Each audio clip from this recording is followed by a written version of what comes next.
tidak kelihatan muka, dia tuh ngelewat di kaca. Di rumah tuh keadaan rumah kayak yang rumah kosong Oh, gitu. rumah kosong. Ya, yang sering itu kakak saya, soalnya kakak saya mata batinnya tuh mau kebuka gitu. Kalau ada yang meninggal, mau apa, dia tuh selalu mimpiin yang meninggal tersebut.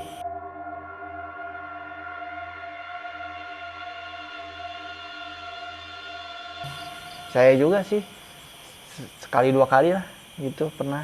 Dimimpiin Pernah ngemimpiin itu, pernah ngemimpiin yang udah meninggal. yang udah meninggal hidup lagi gitu, nanya. Terus?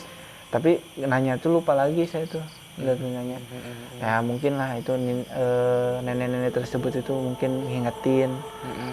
Ya otomatis bapak saya tuh ke yang bisa lagi ke Al-Hikmah. Setelah itu katanya tuh ini tuh nenek buyut yang paling nenek-nenek kan Yang kalau Sunda mah buyut bau kayak cucut. gitu. Cucut cicit itu katanya tuh pengen diakuin gitu, bahwa dia tuh ada gitu. Berarti si nenek-nenek itu mah mungkin nggak diusir gitu, nggak ada. Mau diusir tapi susah. Oh, susah. Ya kalau nggak ngeganggu ya nggak apa-apa. Ya soalnya kan kakak saya dari Bogor pulang lagi ke rumah, dia tuh nantang supaya nenek-nenek itu wujudin atau gimana? enggak nantang gitu, katanya tuh gini, ka orang Bogor mah wanian. Terus? Nah setelah itu kan bulan puasa, kan masih bayi, dia tuh punya bayi, mau nyeduh susu. Pas adzan maghrib, adzan isya kalau nggak salah, adzan isya, dia tuh gelas tuh geser sendiri dengan otomatis, tidak ada apa-apanya. Sendiri gitu? Sendiri, otomatis sendiri, nggak ada itu apa-apanya. Sampai susu yang mau diseduh juga udah berantakan. Barulah kakak saya itu Percaya wah ada gitu. Kan tadi pengalaman yang dialami oleh kakak yang dari Bogor itu kan ya? Iya. Apakah Ibra pernah mengalami itu hal diganggu oleh nenek-nenek penunggu itu? Pernah sih, itu waktu saya lagi ngopi lah di dapur, di pas meja makan. Itu posisi jam 11 malam, posisi mati lampu. Oh, mati lampu. Ya saya nantang lah gitu, kayak yang nantang gitu, nggak nyalain lilin, ngejalanin lampu ataupun apa tuh penerangan lain kecuali HP yang lagi pician lah itu. Setelah itu tuh pas saya mau ngambil gelasnya tuh geser sendiri. Berarti ngalamin juga digeserin Ya, gelas. soalnya itu sebelum kakak saya itu saya dulu. Jadi kakak saya itu gak percaya gitu bahwa gelas itu bergeser sendiri. Nah itu pas itu kakak saya baru ngalamin, baru percaya gitu bahwa ada gitu. Nah itu tuh saya nggak diam lagi di rumah, saya berangkat ke Sukabumi lah, SMA. Oh, SMA. Ya setelah itu ya nggak tahu di rumah tuh ada apa atau apa gitu. Udah. Itu di rumah berarti kosong ditinggalin sama Ibra? Enggak, ada kakak yang tadi. Kakak berdua di sana tuh, yang satu sama yang kedua ada di sana gitu. Terus semenjak SMA itu gimana? Semenjak SMA itu ya saya nakal lah kayak gitu, nakal kayak yang ngelmu kayak gitu, itu ilmu kebal kayak ilmu apa gitu lah. Saya ikut silat, saya ikut apa gitu. Saya pas pengalaman saya pas nyari ilmu itu kayak gimana gitu kan ya, susah banget seriusan itu. Tantangannya tuh saya tuh dibawa ke hutan. Itu di daerah mana? Di daerah adalah tempat gitu lah. Ada tempat di daerah tertentu lah gitu, saya dibawa ke hutan. Setelah itu saya disuruh diam gitu.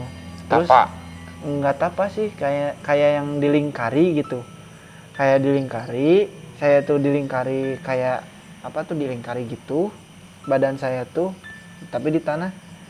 Katanya tuh gak boleh, kalau ada apa-apa gak boleh lari dari lingkaran ini. Sendiri atau? Sendiri saya ditinggal sendiri jam 12-an, jam 12 posisi malam Jumat Kliwon itu tuh. Itu tuh motif apa, ngikut yang gitu itu intinya untuk apa gitu kan? Ya saya penasaran aja gitu. Penasaran untuk membuktikan ya? Bahwa itu tuh Itu ada. tuh ada atau enggak gitu, benar atau enggak. Benar atau enggaknya gitu. Terus Ya pas nguji itu saya tuh pernah kayak ada sosok kuntilanak gitu di pinggir saya ngewujudin. Ya saya otomatis ya saya dengar-dengar dari guru saya tidak boleh itu lari dari dari lingkaran tersebut. Saya tuh cuman ngelihat doang, tapi dia tuh tidak, mukanya tuh tidak dilihat. Ikut duduk di samping. Berdiri. Berdiri. Setelah lama tersebut tuh ada pocong di belakang saya.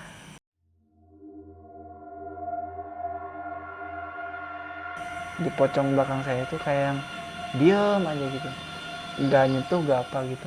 Keadaan yang Kunti atau bisa dibilang Kunti itu udah nggak ada gitu. Udah nggak ada. Terus gangguan lagi dari pocong.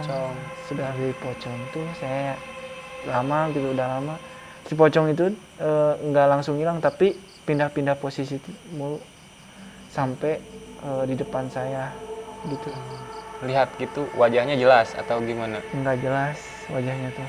Pokoknya itu posisi malam banget. Cuman nggak ada penerangan gitu? Nggak ada, cuman ngelihat itu doang, putih gitu. Ngelihat. Soalnya kan ngebedain gitu pocong sama kunti itu kan kayunya tuh beda-beda gitu. Setelah itu ada seseorang yang bawa pedang atau samurai kayak gitu, nodongin ke saya, ke leher saya. Orang, maksudnya orang gimana gitu kan? Nggak tahu orang, nggak tahu apa gitu, nodongin samurai ke saya. Tapi ke leher saya sih, di sini tepatnya sih.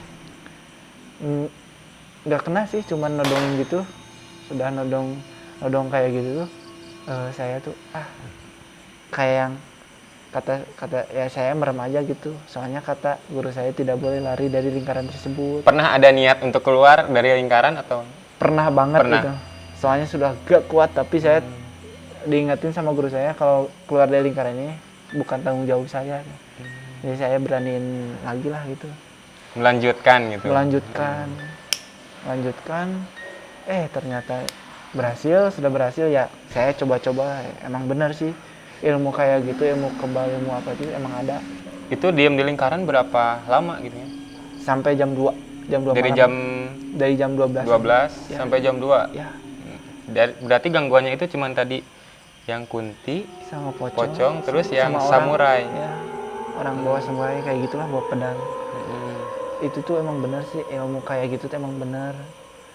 Nah saya itu ya saya lah anak SMK lah, sering berantem gerem kayak gitu. Pas nakal-nakalnya gitu kan, ya saya otomatis ketahuan sama orang tua saya. Padahal kan tadi keadaan lagi santri, nyantren pesantren. Ya, tapi saya nakal. Ya, tapi saya sering kabur dari pesantren, sering. Terus? Nakal itu. Saya itu ya ketahuan lah sama orang tua saya.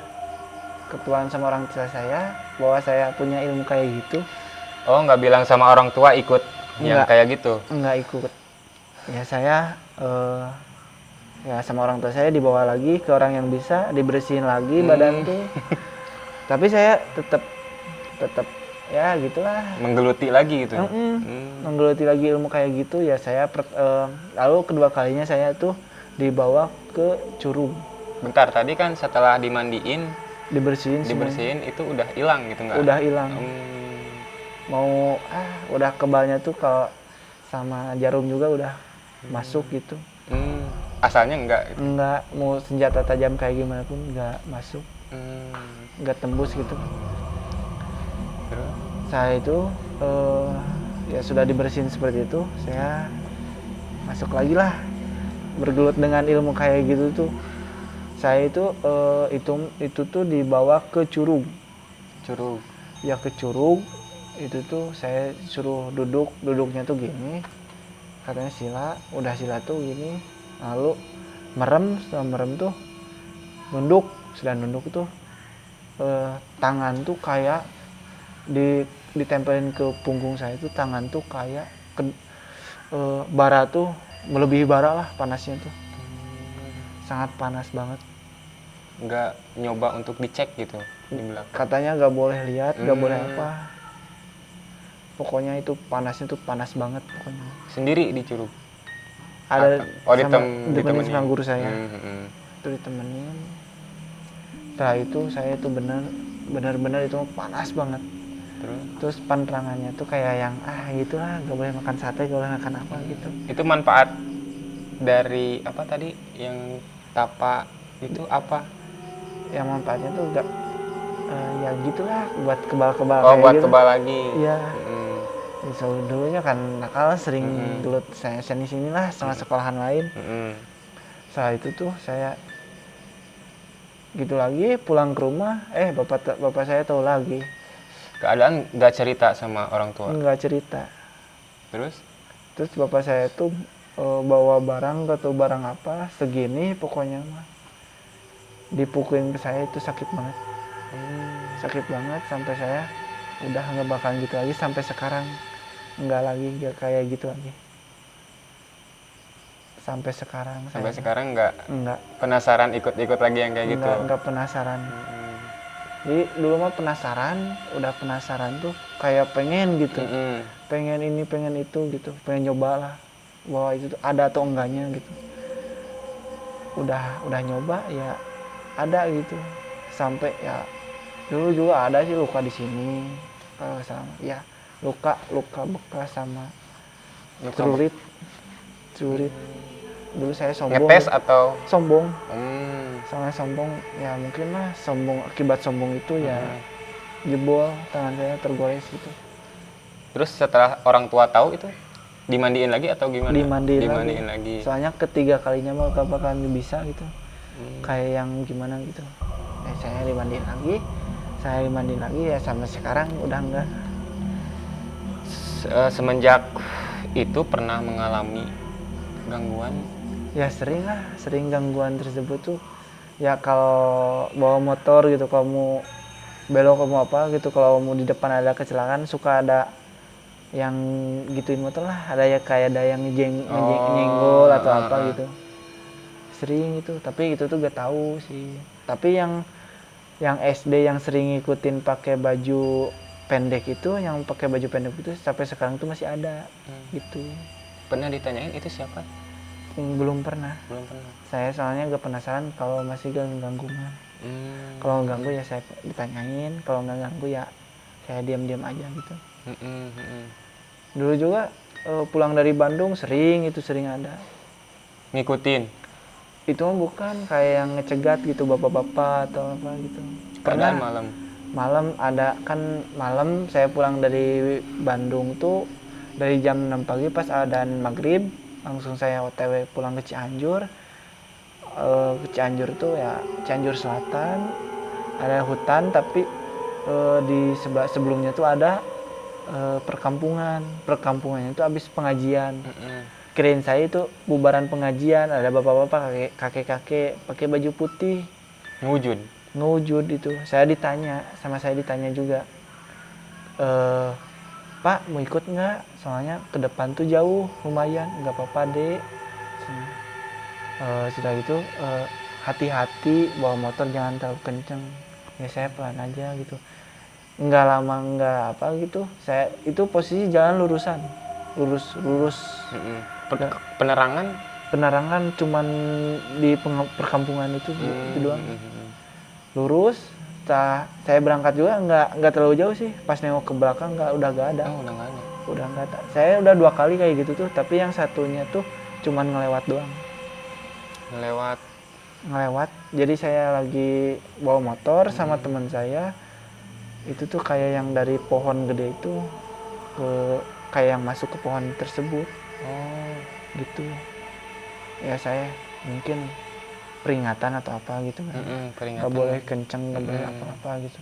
Setelah bertemu dengan laki-laki tua itu di jalan untuk memperingati mungkin agar hati-hati di jalan, apakah pernah lagi itu mengalami? Ya cuman gangguan kecil-kecil lah, seperti kayak yang kan saya pindah bangun rumah lagi, orang tua saya masih di daerah situ? Masih di daerah situ, tapi cuman beda berapa meter lah. Itu tuh baru kemarin bulan puasa udah jadinya tuh. Saya pulang dari kampus lah, dari Bandung, saya pindah ke rumah yang satu lagi, soalnya yang dulu tuh sama kakak saya yang rumah yang baru sekarang. Ya saya tuh tempatin, soalnya itu gak ditempatin sama orang tua saya. Saya sendiri di sana ya sering lah tiap malam, kalau nggak tiap malam banget sih, cuman ada pintu WC ada yang ngebuka tutup lah. Ya saya penasaran, ya saya samperin aja gitu, cuman gak ada siapa-siapa gitu. Nggak ditanyain lagi sama orang tua? Enggak, soalnya itu cuman satu dua kali lah. Itu wajar aja gitu, rumah baru belum diselamatin atau apa gitu. Kalau malam-malam mah suka ada yang ngelempar gitu, nggak tahu apa, ngelempar dari atas ke atas rumah gitu. Batu? Nggak tahu batu, nggak tahu tanah, suka ada gitu. Tapi saya biasa aja. Dihiraukan gitu? Udah biasa soalnya gitu. Oke. Sampai sekarang sih saya belum lagi, sampai kesini malah udah enggak sih, kesini mah udah aman. Terus yang ngikutin itu masih ada sebenarnya? Kayaknya masih ada. Sebenarnya saya juga pernah lihat di sini, di rumah sini gitu, tapi saya enggak. Di sini? Ya, di tempat ini, di rumah ini. Ada sih di sana, cuman gitu doang, ngelewat doang, nggak ada lagi gitu. Kayaknya mah itu sih, tapi baru kali ini munculnya lagi, sudah sekian lama gitu. Oh, baru datang lagi? Baru datang, ya nggak apa-apa lah kalau cuman sekali dua kali mah, tapi jangan sering-sering, saya juga takut. Udah mungkin segitu cerita saya dari kecil sampai sekarang gitu. Udah nggak lagi. Nggak pernah ngalamin lagi. Udah nggak pernah ngalamin lagi ya. Mungkin sekarang saya udah bersih, udah nggak ada apa-apa lagi. Jadi saya cuman udah bosen lah. Nggak pernah ada keinginan untuk mengikuti ilmu yang kayak gitu lagi? Nggak pernah sih, sampai sekarang juga udah nggak pernah. Malah udah bosen sih. Udah tahu segalanya. Sekian obrolan atau cerita dengan kawan kami. Semoga ada hikmah yang bisa diambil dari cerita tersebut. Terima kasih kepada kawan-kawan yang sudah menonton video kami sampai akhir. Jangan lupa like, comment, and share. Ciao.